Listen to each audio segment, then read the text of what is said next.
Assalomu alaykum hurmatli dehqonlar. Bugun 2026-yil 21-aprel kuni Sherali akam Jizzaxdan 15-savxoz Arnasoydan o'tgan yili aka kelganingizda siz bilan til topish qiyin bo'ldi. 2,5 gektarga urug' qilib berganmiz. Bu yil necha gektarga keldingiz aka? Xudo xohlasa mana ukalarni yaqirib bir 15 gektar xudo xohlasa ekamiz deb o'tiribmiz. Aka, o'tgan yili biz qilib bergan, urug' tanlab bergan urug'imizdan baraka topdingizmi? O'tgan yili shu endi urug'dan hadeb tushaverganimdan keyin zardolaringizga keldim. 2,5 gektarga loyiqlab tarvuz urug' olib ketdim.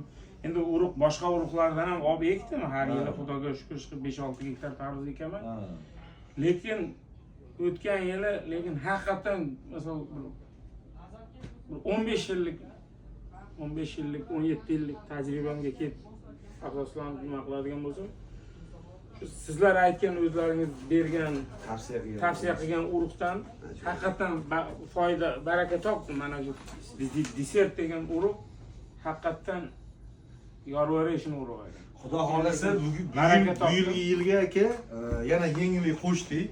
Amerikanskiy ideyni firmani gigant urug'idan ham o'zimiz olib keltirganmiz. Prome Amerika bu aka. Bundan ham mana gektaringizga 5 gektarga qo'shdik aka.